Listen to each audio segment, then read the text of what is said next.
bisa dilakukan ya orang tua ketika anak menjadi korban bullying, bahkan orang tuanya juga menjadi korban bullying ya.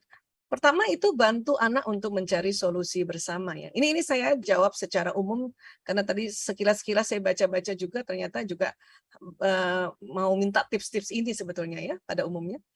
Jadi bullying yang terjadi pada anak biasanya membuat anak kan merasa tidak berdaya, putus asa dan ketakutan tadi kan ya.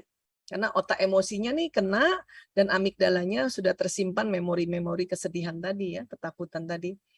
Jadi penting bagi orang tua untuk meyakinkan anak untuk mencari jalan keluarnya bersama-sama. Apalagi anak kita kan sudah, kalau ini terjadi pada anak SMP bahkan SMA, ini kita bisa ngobrol dulu nih. Bahkan pada anak yang SD pun kita bisa ajak bicara anak kita ini ya. Hindari memaksa atau mengancam anak korban bullying untuk menceritakan detail jika ia keberatan atau merasa tersiksa ya menceritakannya.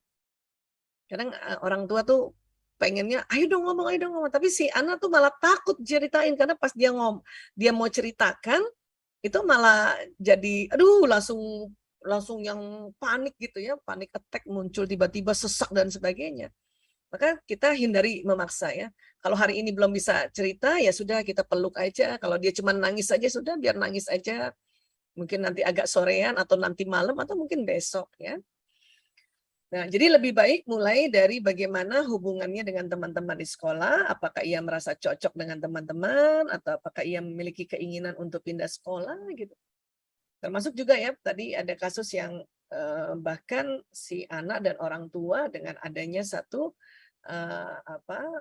cerita yang belum diklarifikasi, nah itu bisa jadi fitnah itu kalau misalnya ya cerita yang belum diklarifikasi dan cerita itu keliru, wah itu fitnah banget. Ya. Nah, berikan dukungan dan semangat pada anak, tentu ya kita pastikan bahwa kondisi di rumah cukup tenang, mendukung dan aman buat anak cerita. Ini supaya anak cerita aja nih sulit banget loh. Ya, anak mau cerita nih susah ini. Apalagi kalau yang wataknya introvert dan biasanya yang korban bullying introvert. Dia perlu betul-betul yakin bahwa aman ini rumahnya dan orang tuanya aman ini, nggak marah orang tuanya. Ya. Jadi ketika anak bercerita soal pengalamannya yang tidak mengenakan ini, dengarkan dengan tenang dan sabar. Makanya kadang kita supaya tenang dan sabar, kita kelola dulu emosi kita di kamar tadi. Istighfar berbanyak. Mungkin kalau ibu mau nangis, nangis aja dulu di kamar sebelum kita ya bicara sama anak. Pakai tadi Ali Imran 159, mohon sama Allah, ya Allah, mohon lemah lembut ya Allah. Karena lemah lembut itu harus minta sama Allah. Ya, karena itu rahmat Allah yang turun pada orang tua. Biasanya orang tua sama anak pengennya ceritanya agak-agak ngegas gitu ya. Tapi kalau ada orang tua cerita atau ngobrol sama anak sudah lembut, itu berarti rahmat Allah turun pada diri kita sebagai orang tua karena kita minta. Ya. Kemudian kita ya maafkan dulu anak kita, mohon ampun dulu, mohonkan ampun pada anak kita dan barulah kita ajak musyawarah supaya kita tenang, ya sabar. Nah, kemudian berikan keyakinan bahwa orang tua akan selalu ada untuk mendukungnya dalam menghadapi masalah ini. Sampaikan juga padanya bahwa orang tua tidak marah atau kecewa padanya. Karena ini yang dikhawatirkan anak. Makanya dia nggak mau cerita, takut orang tuanya malah marah dan kecewa gara-gara dianggapnya kita yang masalah kan gitu. Ya. Yakinkan anak bahwa ini bukan salahnya, bukan salahnya. Gitu. Ini saya cerita secara umum ya, tinggal nanti dipakai masing-masing pada konteks yang memang kita sedang hadapi ya. Kemudian kumpulkan bukti untuk pihak berwenang. Jika bullying yang dilakukan terbukti secara fisik dan seksual, segera membicarakan masalah ini dengan pihak sekolah. Ya. Jadi tadi ya, kan nanya nih, apakah saya diam saja atau tidak dengan pihak sekolah? Kalau memang ada buktinya bahwa tidak benar tadi cerita, harus bicara segera. Ya. Dan tidak membiarkan anak terus-terusan mendapat perundungan hanya karena orang tua merasa tidak enak untuk membicarakannya dengan pihak sekolah. Harus segera klarifikasi. Ya, kan kalau dalam Islam kita disuruh bertabayun kan gitu. Dan saya yakin pihak sekolah ya, memang sih nggak semua sekolah ya. Insya Allah sekolah kita ini di SMP Islam Al-Azhar 41 dan sekolah Al-Azhar lainnya bijaksana ya insya Allah ya. Kemudian perundungan dapat mengakibatkan berbagai masalah mulai dari gangguan makan, gangguan tidur hingga depresi. Jika dibiarkan terlalu lama tanpa penyelesaian ya ini bisa depresi bahkan kematian. Ini hati-hati.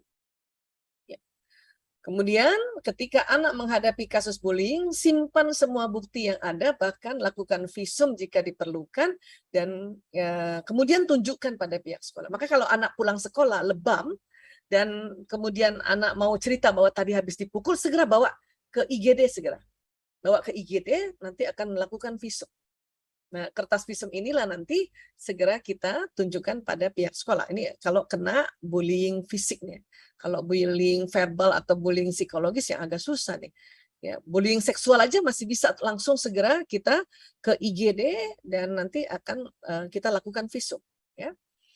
Orang tua juga bisa meminta bantuan dari pihak sekolah beserta kepolisian untuk menindak kasus tersebut jika sudah menyangkut fisik dan seksual. Ya.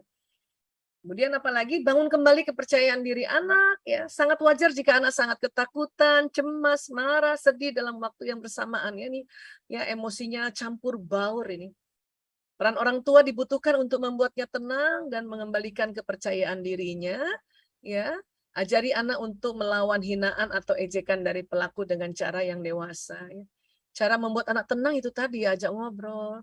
Kadang-kadang mereka nggak bisa ngobrol lah. Kadang-kadangnya sudah kita temenin aja, temenin makan, peluk aja, atau temenin nonton dulu. Nanti pertengahan nonton dia mau ngomong tuh.